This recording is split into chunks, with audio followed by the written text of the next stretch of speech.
Hey guys, what's up? Welcome back to the channel. Stoked you're here. Today, I'm bringing you a video I just made with my friend Karlis. He is the 5-time Latvian paragliding champion, very experienced cross-country and acrobatics pilot. And he made a great video that I saw on Instagram about how to progress in cross-country flying. He just had 5 simple tips, and so I wanted to bring those tips to you here, and we kind of jam about those.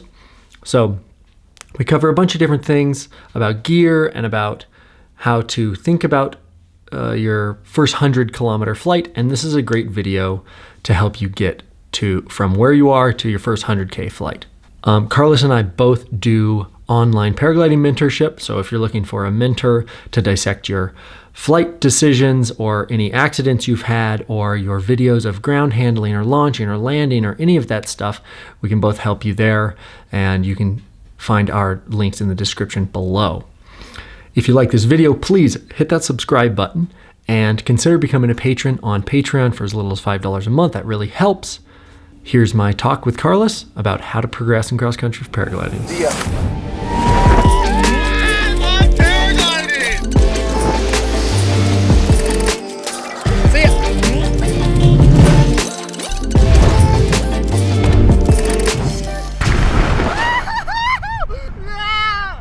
Okay, Karlis, thanks for being here today.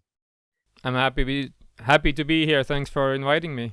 Okay, so I thought that you made a really great video on Instagram about progression in cross country, and I wanted to bring some of those points here. So give me your first point. Let's jam on this. Right. So the first most important thing is not to change the gear that you have and fly with the gear that you already know, because changing gear adds complexity, and to do cross-country, it's complex in itself, so as easy you can make it, the better it is. So the gear you have, it's plenty enough to do your first 50 to 100 kilometers, like 60 miles or so. It's more than enough with any ENA, any modern wing will do that. We have plenty of time in the day to achieve that. So don't change your gear, stay with the gear you have. It's not the problem with the gear. So that's both your glider, as you said, that any modern ENA is capable of flying 100 kilometers in a day. And one of the common misconceptions that swirls around paragliding is that if you want to switch from learning paragliding to flying cross country, it means you have to step up to an ENC cross country glider. Right. I would add to that the tests are misunderstood. The paragliding, the certification tests are misunderstood.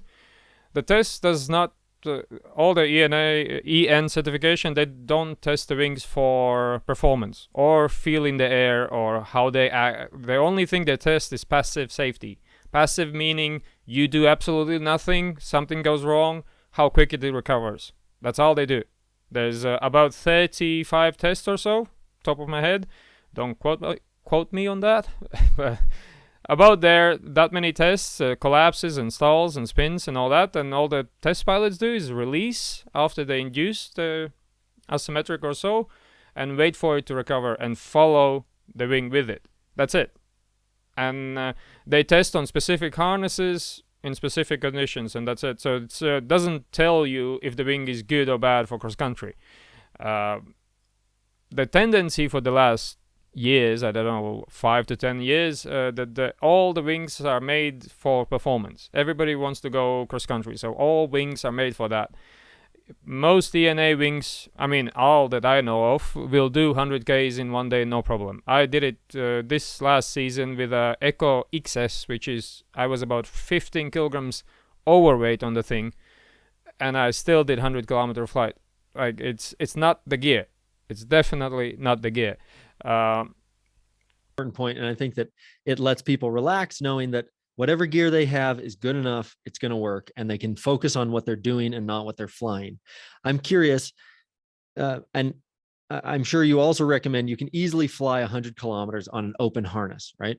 Yes, for sure. Just choose a warmer day. It gets pretty cold after a few hours in the air. Yeah. And I mean, having ski pants and those kinds of things, and those all help. I've flown 100. I've flown my first ever 120 kilometer flight was my acro harness, and then I've flown a number of times 100 kilometers in my acro harness. So it totally works. And I did that without even a flight instrument. I just had a little bip bip.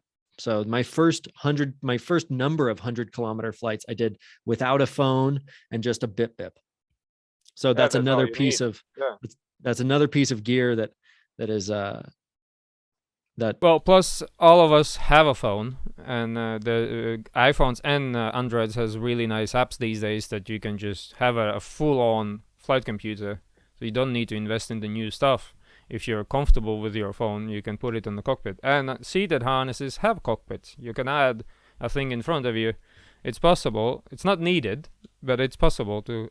And even if you don't have a cockpit, you can use a jogging strap for your phone that straps onto your thigh. I've done that before. Yeah. I've seen other people do it. There's a lot of ways to really like minimize the gear that you have. I think this first point of whatever gear you have is good enough. Yes. I built my first cockpit out of an old hiking backpack, the top of it. Just stripped it out, put some cardboard in it. Like it's possible, and just use some old Samsung phone I had, and that's it. And for it. Okay, what's your next point here? So yeah, stick with the gear. Second is start a bit later than you used to. For 100Ks, let's keep at the 100 mark, right? That's the big goal people want to do. For 100Ks, you need about, if you fly slow, 4 or 5 hours. If you arrive to the takeoff, stay a bit longer on the takeoff, see what other pilots do, let them take off before you, see if they're going up, if they're going down, if they're struggling, is it easy, what kind of day it is, so you know about the air before you actually get into it. And by doing so, you can also time the thermic cycles, and launch just before the next one starts, and you increase your chances of getting up quicker, easier, without hazards. This way, also because you're starting a bit later, say half an hour later, the day will be stronger. The thermals will be more sustained and easier to find the course and stay in them. You only need the 4 or 5 hours, which means you can use from 1 p.m. to about 4 p.m., the strongest part of the day, and then 5, 6, 7 p.m. everything gets super smooth. So you have that extra 3 hours if you got stuck somewhere, or you've made a mistake, scratched about for too long. You still have that buffer zone that you can use. So there's no point coming to the takeoff and be first one off. Not for your first 100Ks. If you're going for 200, 300, that's a different story. But just your first ones, it's plenty of time. So timing of when you launch, waiting for the strong part of the day, waiting for other pilots to get up and to mark the thermals and to show you what the air is doing.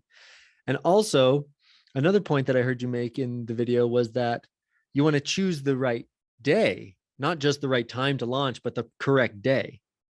Yeah, that's a tricky bit. Meteorology is a complex topic. I mean, it takes a decade or so to be really, really good at it. And that's one of the big things to learn as a paragliding pilot, because weather in general is what makes you safe or you take too much risk. And choosing a good cross-country day in itself is not that easy, because you have to be able to read the meteo and see if it's going to be a good day or not. You can ask the pilots around you in your club, right? There's usually somebody who's more experienced than you.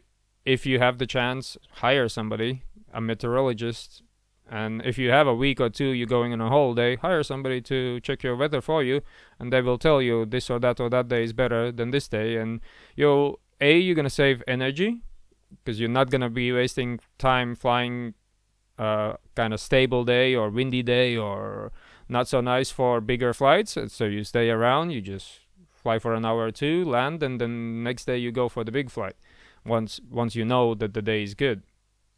So the day is more important than your gear or all the strategies or speeds to glides and all that.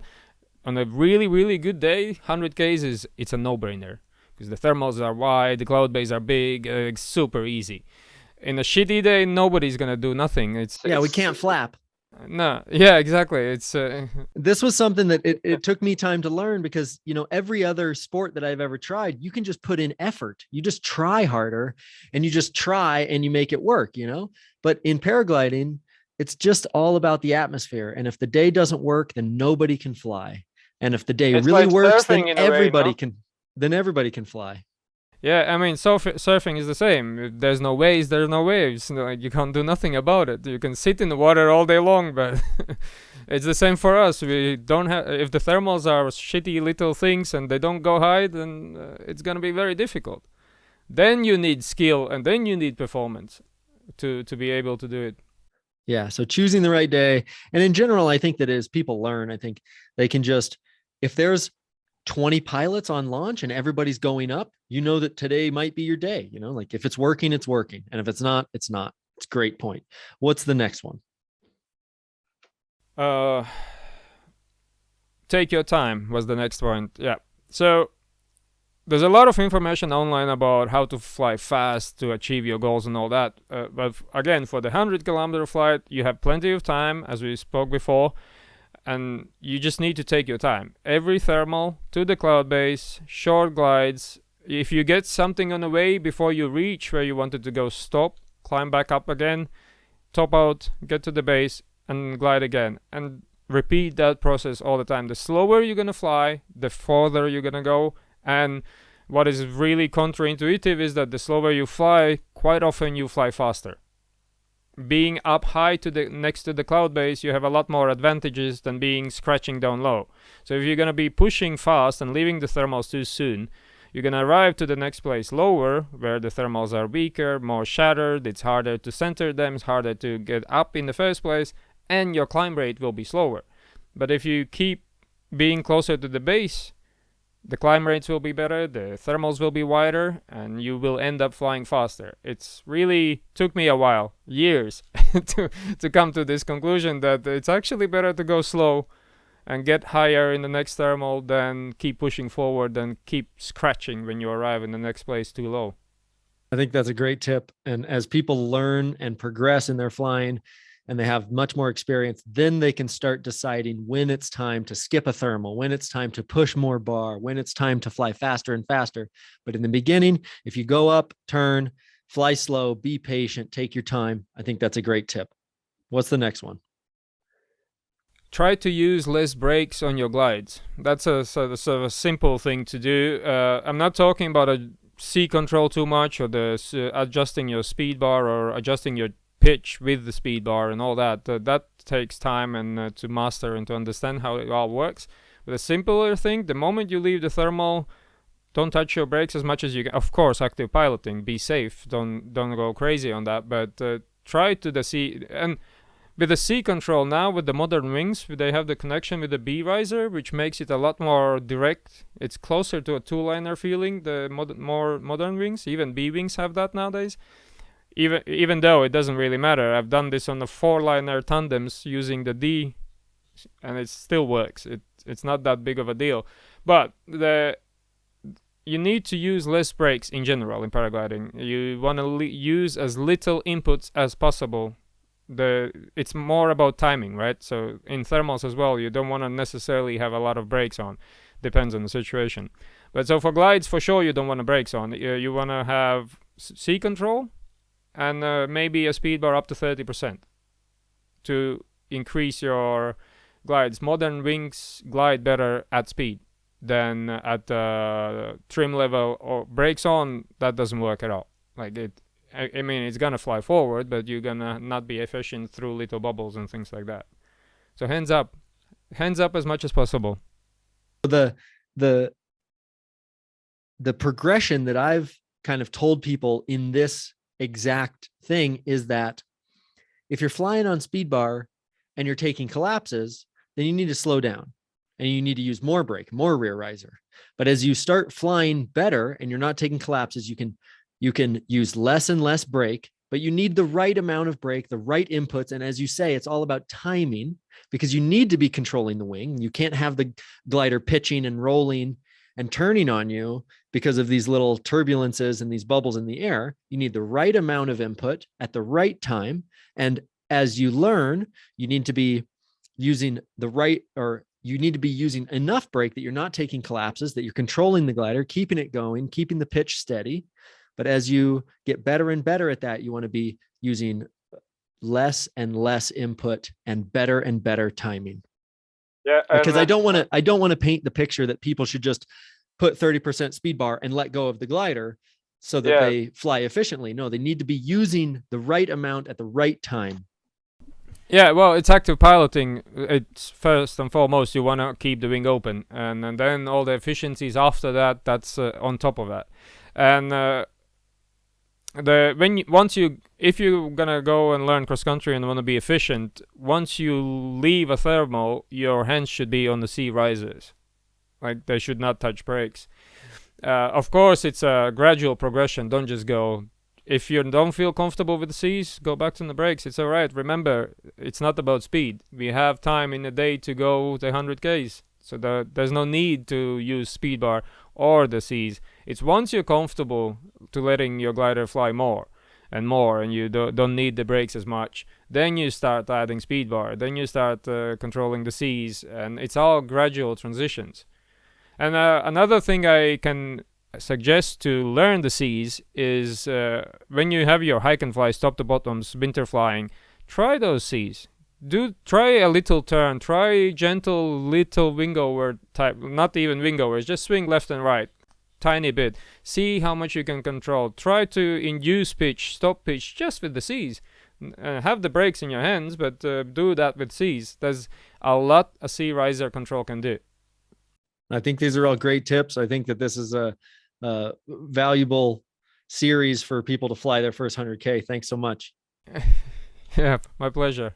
Okay, you guys, I hope that was helpful. Thanks so much for watching. If you're still here, consider hitting that subscribe button and checking out my Patreon page. That's patreon.com/areaintheair. You can support me for as little as $5 a month. My top tier patrons get free Paraglide coaching calls with me, and would love to help you in your paragliding progression and your growth as a person in general. I also do philosophical coaching. That's something you can find out more about on my website.